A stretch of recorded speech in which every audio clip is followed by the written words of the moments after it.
Le fer incandescent consumait sa peau délicate comme des pétales de rose piétinés par l'hiver, et l'odeur âcre du métal chauffé se mêlait à l'arôme doux de l'encens qui imprégnait encore ses cheveux dorés, désormais emmêlés, et humides de sueur et de larmes.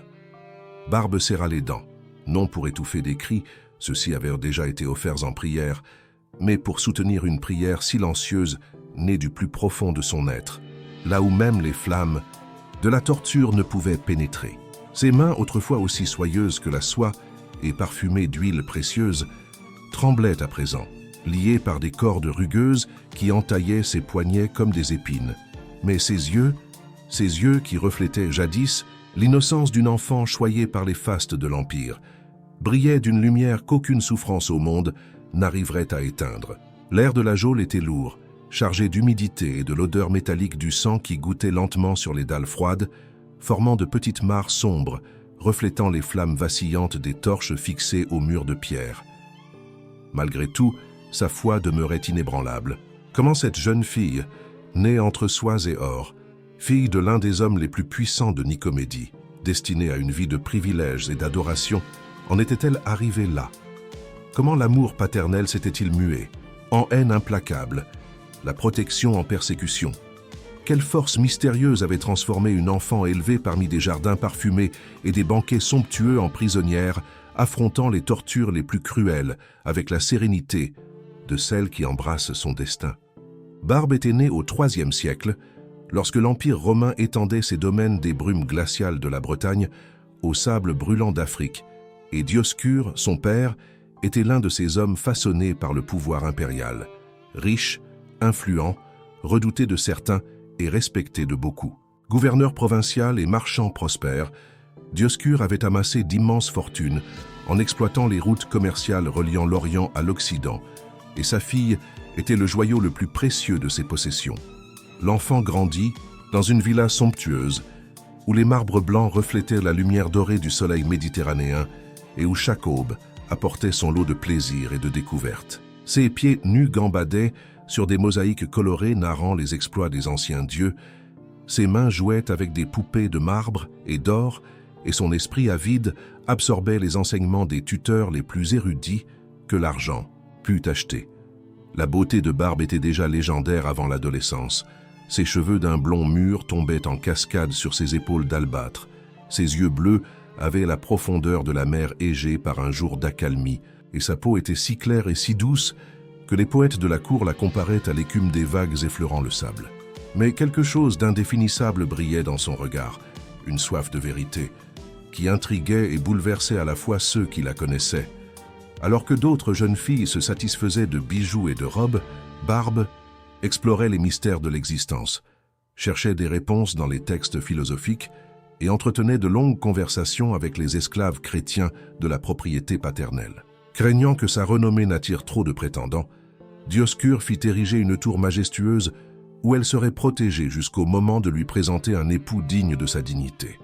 La tour, chef-d'œuvre architectural, comptait 3 étages, des jardins suspendus, une bibliothèque garnie de parchemins rares et une salle de bain pourvue d'une eau courante. Luxe inaccessible à la majorité. Les fenêtres offraient une vue panoramique sur les collines ondulantes, couvertes d'oliviers et de vignes, s'étendant jusqu'à l'horizon où le ciel s'embrasait aux premières lueurs de l'aube. C'est dans ce palais doré que Barbe découvrit paradoxalement sa prison la plus rude et sa liberté spirituelle. Les jours s'écoulaient lentement, ponctués des visites des serviteurs, apportant des mets élaborés sur des plats d'argent et des leçons de littérature, musique et philosophie. Mais la solitude, loin de l'opprimer, devint sa compagne dans la quête de vérités plus profondes que celles offertes par les cultes païens que son père vénérait avec ferveur. Lors des longues après-midi où le soleil filtrait à travers les tentures de soie, elle se plongeait dans la méditation et l'étude. Elle lisait Platon et Aristote, rêvant de mondes au-delà du visible et de vérités éternelles transcendant la réalité matérielle. C'est cependant auprès de Martina, une esclave chrétienne chargée de ses appartements, qu'elle découvrit la foi qui allait bouleverser son existence. Martina lui parlait d'un Dieu unique, créateur de l'univers, qui s'était manifesté sur terre par son Fils, Jésus, offrant le salut à l'humanité. Elle racontait les exploits du Christ, prêchant l'amour, la compassion et le pardon, mort sur une croix pour racheter les péchés des hommes. Les paroles de Martina germaient dans le cœur de Barbe, apportant des réponses aux questions qui la tourmentaient depuis l'enfance. Comment la justice divine pouvait-elle coexister avec l'injustice terrestre? Pourquoi les pauvres souffraient-ils tandis que les riches festoyaient? Pourquoi ressentait-elle un vide malgré l'opulence qui l'entourait? Le christianisme lui offrait non seulement des réponses, mais une vision du monde pleine de sens, pour son âme inquiète. La promesse d'une vie éternelle, d'un amour inconditionnel et d'une justice divine à venir. Sa conversion ne fut pas subite, mais progressive, se révélant par de petits gestes et changements d'attitude. Elle commença à distribuer des aumônes aux plus démunis, dissimulant des pièces d'or dans les corbeilles de pain qu'elle envoyait aux nécessiteux. Elle refusa de participer aux sacrifices païens et manifesta son dégoût pour les rituels sanglants des festivités romaines. Ses yeux, auparavant simples atours de beauté, transparaissaient désormais une lumière intérieure grandissante. L'événement le plus marquant survint lors de la rénovation de la tour. Profitant d'une absence paternelle, elle ordonna aux ouvriers d'ajouter une 3e fenêtre à la salle de bain. À son retour, Dioscure, outré, questionna sa fille. Barbe répondit avec une fermeté étonnante. 2 fenêtres laissent l'âme dans l'ombre, 3 permettent à la lumière de la très sainte Trinité d'éclairer tous les recoins de l'existence. C'était la première proclamation publique de sa foi, prononcée avec une conviction qui surprit jusqu'à elle-même. Un éclair frappa son père et toute tentative de raisonner Barbe échoua. Offre de présentation, promesse de mariage avec un noble illustre, menaces et cajoleries se révélèrent vaines face à son inébranlable détermination. Ses discours, citant les Écritures et rivalisant avec la rhétorique des philosophes, les plus avertis, mirent Dioscure face à l'ampleur irréversible de sa conversion. Terrifié par l'idée que son soutien à une chrétienne puisse entacher son nom et compromettre son pouvoir, il réduisit sa fille à l'isolement le plus strict. Mais sa foi ne fit que croître. Barbe transforma ses appartements en sanctuaire, personnel où elle passait des heures en prière et méditation, son visage rayonnant d'une sérénité presque surnaturelle. La situation dégénéra lorsque Dioscure découvrit ses baptêmes secrets parmi les esclaves et son correspondance avec d'autres chrétiens à travers l'Empire. Il dénonça sa propre fille aux autorités, acte de cruauté extrême, ni tout lien familial, persuadé qu'il n'avait plus d'autre choix. L'arrestation eut lieu par un matin d'hiver, alors que les arbres nus dansaient sous le vent glacé. Les soldats escaladèrent la tour avant l'aube, rompant la quiétude du lieu sacré. Barbe les accueillit avec dignité, revêtue d'une simple tunique de lin blanc et les cheveux retenus par un ruban bleu, dernière concession à la vanité. Au forum de Nicomédie se tint son procès, entouré de colonnes corinthiennes et de statues impériales.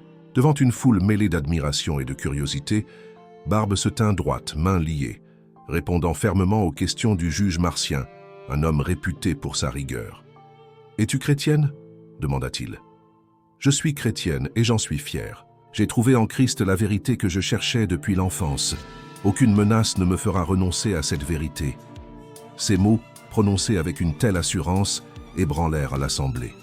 Martien tenta de la détourner en lui décrivant les plaisirs et richesses abandonnés, mais elle rétorqua « Ces biens sont éphémères comme des fleurs du matin qui fanent avant le soir.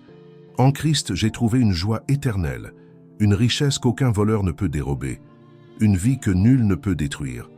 Pourquoi échanger l'éternel pour le temporel ?» Frustré, Martien ordonna la présentation des instruments de torture. Fer rouge, tenaille, fouet ferré. Barbe les contempla sans crainte, souriant même devant ces objets, déclarant « Vous pouvez briser mon corps, mais non mon âme, infliger douleur, mais non séparer mon cœur de l'amour éternel du Christ. Faites ce que vous jugerez. Nécessaire. » Commença alors son martyre. Brûlure, flagellation, chaque supplice ne faisant qu'affermir sa détermination. Ses souffles de douleur devenèrent prières, ses larmes offrandes à son Sauveur. Plusieurs spectateurs, horrifiés, commencèrent à douter de la justice de la sentence, certaines femmes pleurant et s'indignant pour cette jeune vie si courageuse. Un moment de répit lui permit de révéler un miracle. En proie au tourment, elle eut une vision du Christ descendant du ciel, touchant ses plaies et les guérissant instantanément.